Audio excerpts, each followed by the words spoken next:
강남 아파트가 안 부러운 자산을 만든 사람들은 운이 좋아서가 아니라 매달 흔들리지 않는 규칙을 가진 사람들입니다.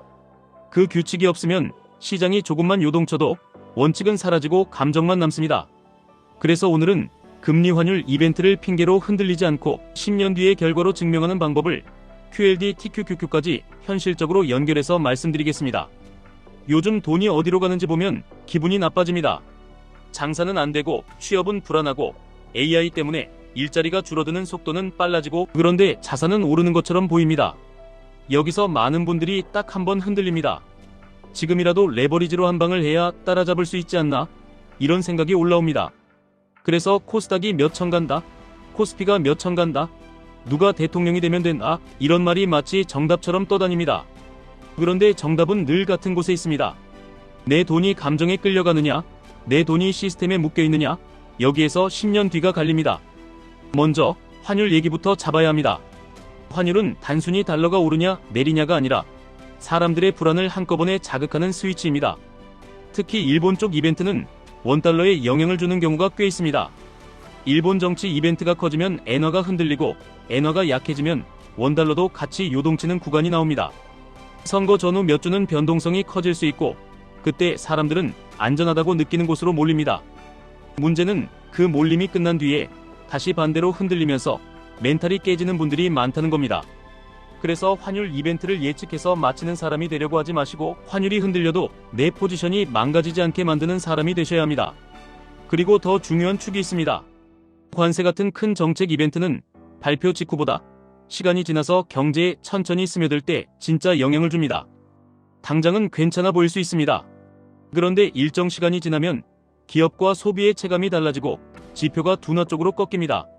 그러면 시장은 다음 장면을 먼저 보기 시작합니다. 금리 인하 기대가 커지고 달러 강세가 약해지거나 방향이 바뀌고 그 과정에서 자산 가격은 또 한 번 뒤틀립니다. 여기서 많은 분들이 경제가 좋다 나쁘다 같은 말로 결론을 내리려고 합니다. 하지만 요즘은 그 말이 점점 의미가 없어지고 있습니다. 경제는 기본적으로 힘든데 일부 자산과 일부 섹터만 계속 돈을 빨아들이는 구조가 더 선명해지고 있기 때문입니다. 이른바 K자 흐름입니다. 아래쪽은 더 힘들고 위쪽은 더 올라가는 구조입니다. 그러면 결론은 하나입니다. 위쪽 흐름으로 몸을 옮기는 선택을 해야 합니다. 다만 그 선택이 유행 따라가기나 한방 배팅이면 위로 올라가는 것처럼 보이다가 가장 끝에서 떨어지는 역할이 됩니다. 그래서 필요한 게 철학이고 규칙이고 리밸런싱입니다. 단순한 걸 꾸준히 하는 능력입니다. 이게 어렵습니다. 그래서 사람들이 레버리지에 끌립니다. 빨리 따라잡고 싶어서입니다. 그런데 레버리지의 진실을 알아야 합니다. QLD와 TQQQ는 나스닥 100 지수의 일간 변동을 기준으로 배수를 따라가도록 설계된 상품입니다. 장기적으로 지수가 많이 올랐으니 레버리지는 더 많이 벌었겠지, 이렇게 생각하기 쉽습니다. 하지만 현실은 지수가 어떤 경로로 움직였는지가 결과를 갈라버립니다. 매일 오르기만 하면 레버리지는 말도 안 되게 커질 수 있습니다. 그런데 시장은 그렇게 움직이지 않습니다. 오르다가 빠지고 빠졌다가 반등하고 다시 흔들립니다. 이 흔들림이 누적되면 배수 상품은 생각보다 결과가 둔해지거나 심한 구간에서는 지수가 회복해도 계좌 회복이 늦어지는 현상이 나옵니다. 게다가 레버리지는 구조적으로 비용이 붙습니다. 매일매일 보이지 않게 빠지는 비용이 쌓입니다.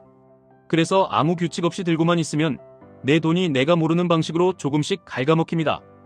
간단한 숫자로 감각만 잡아보겠습니다. 어떤 자산이 첫째 날 10% 오르면 100이 110이 됩니다. 둘째 날 10% 내리면 110이 99가 됩니다. 원래 자리로 돌아온 것처럼 보여도 실제로는 손실입니다. 이런 구간이 반복될수록 일간 배수를 따라가는 상품은 더 불리해질 수 있습니다. 그래서 레버리지를 하면 무조건 돈을 번다, 이런 이야기는 환상에 가깝습니다. 레버리지는 확률 게임이 아니라 구조 게임입니다. 구조를 이해하고 구조에 맞는 규칙을 갖고 접근해야 합니다. 여기서 가장 많이 나오는 말이 있습니다. 그러면 QLD TQQQ는 하면 안 되나요? 이렇게 묻는 분들이 많습니다. 답은 단순합니다. 쓰는 방법을 바꾸면 도구가 됩니다.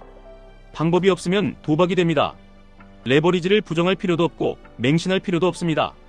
내 인생을 바꾸는 건 상품이 아니라 운용 방식입니다. 이제 10년 플랜으로 정리해보겠습니다. 핵심은 코어와 부스터를 분리하는 겁니다. 코어는 절대 흔들리면 안 되는 기반입니다. 여기는 금과 광범위한 지수 ETF와 채권 비중이 들어갑니다. 왜냐하면 환율과 금리와 경기 둔화 같은 변수가 터질 때 한쪽이 무너져도 전체가 버티게 만들어야 하기 때문입니다. 금은 불안이 커질 때 방어 역할을 하고, 채권은 금리 사이클이 꺾일 때 완충 역할을 하고, 지수 ETF는 장기 성장의 엔진 역할을 합니다. 이 기반이 있어야 사람은 흔들리지 않습니다. 흔들리지 않아야 10년이 됩니다. 그리고 부스터가 들어갑니다. 이 부스터 자리에서 QLD나 TQQQ를 고려합니다. 그런데 여기에는 조건이 붙습니다. 첫째, 비중을 제한합니다. 레버리지에 인생을 맡기지 않습니다. 둘째, 기간을 정합니다. 영원히 들고 가는 게 아니라 시장의 흐름이 유리한 구간에서만 쓰고 불리해지면 다시 코어로 돌려보냅니다. 셋째, 매수와 매도의 트리거를 숫자로 정합니다. 예를 들어 나스닥의 장기 추세가 살아있는 구간에서만 부스터를 유지하고 추세가 꺾이면 부스터를 축소합니다. 넷째, 리밸런싱을 연 단위로 합니다. 수익이 많이 난 해에는 부스터에서 일부를 떼어 코어로 옮겨둡니다. 이게 진짜 복리입니다. 수익을 안전으로 바꾸는 행동이 10년 뒤 계좌를 강남 아파트처럼 보이게 만듭니다. 많은 분들이 여기서 또 흔들립니다. 그러면 수익이 나는 걸 왜 줄이냐고요? 그런데 수익이 나는 걸 줄이는 게 아니라 수익을 확정해서 내 편으로 만드는 겁니다. 레버리지는 상승장에서 달콤하고 하락장에서 잔인합니다. 그래서 상승장에서만 잘하면 됩니다. 문제는 사람들이 상승장에서 욕심을 키우고 하락장에서 공포로 무너진다는 겁니다. 그래서 규칙이 필요합니다. 수익이 커지면 비중을 원래대로 줄이고 비중이 줄어들면 다시 원래대로 맞추는 행동입니다. 이 행동이 단순하지만 거의 아무도 못합니다. 그래서 그 단순함을 지키는 사람이 결국 남들보다 앞서갑니다. 또 하나 중요한 축이 있습니다. 소득과 투자 사이클을 연결하셔야 합니다. 시장을 하루 종일 보는 사람은 대개 시장에 지기 쉽습니다. 오히려 내 일을 열심히 해서 내 몸값을 올리고 월급과 현금 흐름을 키워서 매달 들어가는 돈을 늘리는 사람이 10년 뒤에 압도합니다. 투자에서 가장 강력한 레버리지는 금융 레버리지가 아니라 소득 레버리지입니다. 내 커리어와 스킬이 오르면 시장이 흔들려도 계속 매수할 수 있습니다. 계속 매수할 수 있으면 리밸런싱이 힘을 발휘합니다. 그때 복리가 제대로 굴러갑니다. 여기서 실전 루틴을 하나로 묶어드리겠습니다. 매달 월급에서 자동으로 코어를 먼저 채웁니다. 코어가 어느 정도 쌓이면 부스터를 아주 제한된 비중으로만 운용합니다. 분기마다 점검합니다. 레버리지가 커지면 일부를 코어로 옮깁니다. 시장이 꺾이면 부스터를 줄이고 코어를 지킵니다. 그리고 1년에 한 번 비중을 원래 목표로 되돌립니다. 이 루틴을 10년 반복합니다. 이 루틴의 장점은 환율이 출렁여도 관세 같은 이벤트가 터져도 정치 뉴스가 쏟아져도 내가 할 일이 바뀌지 않는다는 겁니다. 내가 할 일이 바뀌지 않으면 감정이 줄어들고 감정이 줄면 실수가 줄어듭니다. 실수가 줄면 수익이 남습니다. 수익이 남으면 자산이 커집니다. 이게 전부입니다. 마지막으로 이런 말도 꼭 드리고 싶습니다. 레버리지는 위험하니 하지 마십시오. 이것만 말하면 현실을 놓칩니다. 왜냐하면 많은 분들이 이미 레버리지를 보고 있고 이미 사고 싶어하고 이미 불안해서 손이 근질거리기 때문입니다. 그래서 필요한 건 금지의 말이 아니라 통제의 방법입니다. QLD, TQQQ를 하시더라도 도구로 쓰셔야 합니다. 내 자산의 주인이 내가 되어야 합니다. 주인이 되려면 비중, 기간, 트리거, 리밸런싱 이 네 가지를 글로 적어두셔야 합니다. 글로 적지 않으면 그건 규칙이 아니라 기분입니다. 기분으로 투자하면 반드시 뉴스에 집니다. 뉴스가 나를 흔들면 결국 고점에서 사고 저점에서 팔게 됩니다. 그 패턴이 10년을 망칩니다. 정리하겠습니다. 강남 아파트가 부럽지 않은 자산은 단일 종목 한 방으로 만들어지지 않습니다.